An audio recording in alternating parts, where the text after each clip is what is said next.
Hello and welcome to Brodual. Today we have our top 10 upcoming mods for Skyrim. With the release of Fallout 4, some lesser informed people may think it brought the end of Skyrim modding. It's been nearly 5 years since its release and not many single player games survive that long. However, thanks to well over a dozen mods that are still being released daily, Skyrim is alive and well. However, there's a definite trend in the style of mod being released, with female followers being the most common and popular. One of the main reasons for this is that the modders focusing on actual gameplay are instead opting to release bigger, more impressive mods, with huge amounts of depth not really seen before in Skyrim modding. These projects are usually huge collaborations that take a lot of time to work on, and many of them have already been in development for a few years. So after seeing a Reddit thread on the same topic, we thought we'd compile our own top 10 list of some of the upcoming mods that you'll want to keep your eye on.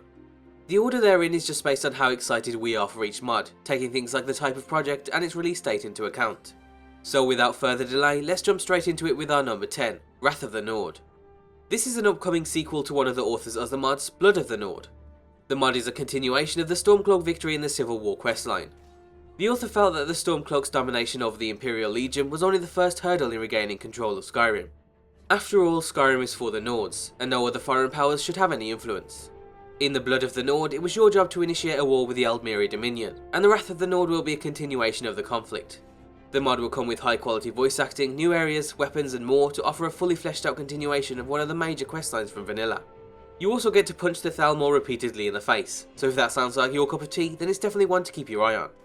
At number 9 we have Swordfall, Combat of Skyrim. We don't know a whole lot about this one, apart from the fact that it's being made by the creator of many other popular mods, including Ordinator, the Apocalypse spell package and more. Collectively his mods have over 100,000 endorsements and well over 3 million downloads. Swordfall will aim to be light on scripts and to fix the common save bloating issue that plagued many of the other popular combat overhauls out there. As I said, we don't really know the specifics of the mod. It could be more action oriented with proper dodging and blocking, or it could simply be a balance overhaul. One thing that we do know is that it'll be designed to work alongside the Ordinator perk overhaul, so we're excited to see the path it takes. Jumping to number 8 we have Caranthir Tower Reborn. Inspired by the Frostcrag Spire from Oblivion, some of you might remember this popular player home mod from 2013. The Reborn version is the recreation of the original mod, using all of the latest DLCs and available tools to take the mod to a whole new level. The tower isn't your ordinary player home, and at first it'll start off as a broken down tower, full of rubble. It's your job to work through the puzzles and many other objectives to re-enlighten the tower's magic, and to rebuild it to its former glory. The home will come with many unique features, including new styles of storage and dynamic interiors. You'll also get to hire staff and guardians to watch over the tower while you're away, as well as take advantage of new types of magic. You can follow the mod on the author's website, which includes live streams of the development process, as well as written text for all of the home's features. So if you're interested, we'll include that down below. At number 7 we have Lordbound. This DLC sized quest aims to offer 15 hours of new content, filled with a unique storyline, new areas to explore and many other additions to the game. The mod takes you to the very edge, to the Druidak Valley that connects High Rock and Skyrim. An orcish faction has taken control over the region and refuses to let the Imperials take over the valley for commercial purposes. This inevitably leads to war between the two factions, which quickly spirals to include many other powers in the region, including the Dragonborn. Ultimately, the authors wanted to create an experience where the player's choices truly matter, and by creating a whole new area, your choices can have potentially devastating effects without breaking other parts of the vanilla game. The mod is due for release in summer 2016, but we wouldn't be totally shocked if it was delayed into later this year. We've had a few trailers so far, and the authors offer an occasional update on the mod page. The orcs don't get their fair share of mod attention in our opinion, so Lordbound is definitely one we're keeping our eye on. At number 6 we have Beyond Skyrim.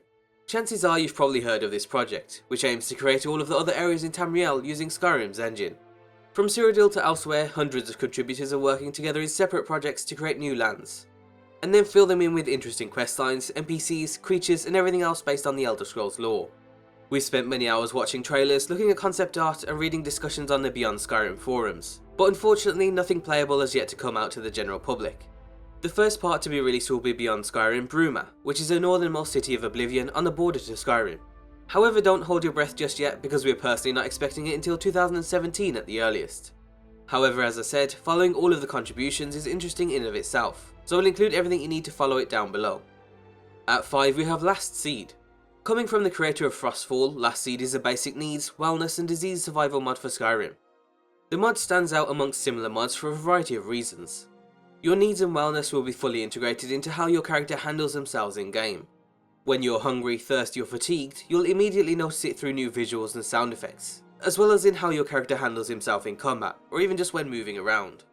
The mod also offers many other innovations, including full integration of the system for your followers, as well as a new provisions container that removes all of the tedious micromanagement of your resources. On top of that, Last Seed also comes with a new skill tree, allowing you to progress your cooking or your ability to withstand disease and hunger.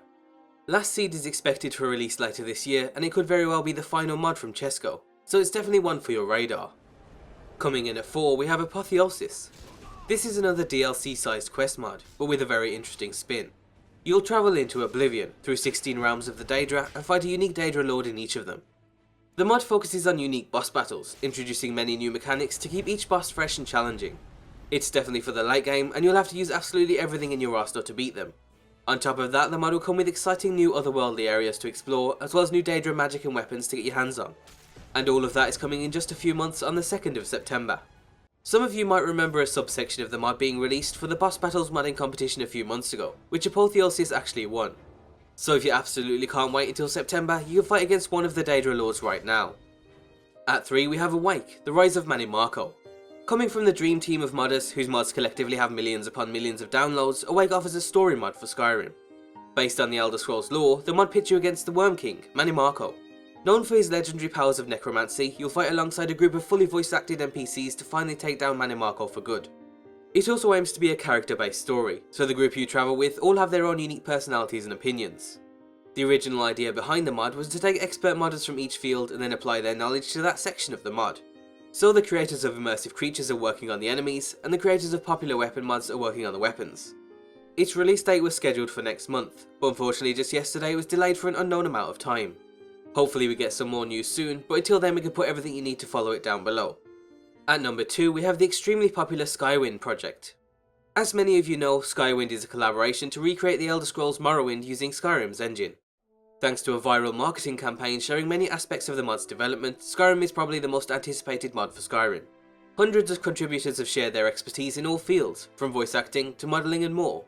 However, they always need more help, so if you're interested then you can contact them using the links below. As the years go by, more and more in-game footage is being shown, as mere concept art is transformed into actual 3D models. Those are then given proper animations and sound effects where necessary, so there's literally dozens of hours of content to sift through if you're interested. The current status of the project is strong, and despite some skepticism, their annual development videos show plenty of progress. Of all of the overly ambitious mods for Skyrim, Skywind definitely has the most potential for an actual release. It's not coming this year and it most likely won't come the next, but the team seems adamant on finishing what they started, and we look forward to seeing what they share next. And finally, our number 1 upcoming mod for Skyrim is Enderal. From the creators of the very popular Nerim mod for Oblivion, Enderal is essentially an entirely new game using Skyrim's engine. Set in its own universe with its own story, Enderal offers so much more than we could ever cover in this top 10 alone. The mod still very much feels and looks like Skyrim, but goes above and beyond in many areas. You'll delve deep into new biomes, from deserts to forests and jungles. There's plenty of new cities to explore, with hundreds of fully voiced NPCs, all intertwined in new questlines, stories and relationships. Many aspects of gameplay have also been overhauled, including a new race, class and skill system. How you gain experience has also been changed, with the implementation of survival mechanics and more challenging combat. Everything you know about the laws of magic, civilization and the Elder Scrolls no longer exists. This is entirely separate and completely new, but also at the same time still linked to Skyrim through its engine. All in all, Enderal will offer dozens of hours of new content, and after nearly 30,000 hours in development, the German release is coming early this July. The English version of the mod is currently being worked on, with 30 voice actors on board, which is probably more than Skyrim. We don't have a specific date just yet, but we're hoping for a full English release sometime later this year. And that's it for our top 10 upcoming mods for Skyrim.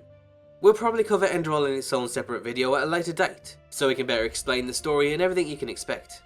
There's also plenty of other upcoming mods that didn't make the list, so if you're personally looking forward to something we didn't include, then be sure to let us know down below. And as always, be sure to leave endorsements on any mod you enjoy, remember to check out g2a.com for some cheap games, and thanks for watching.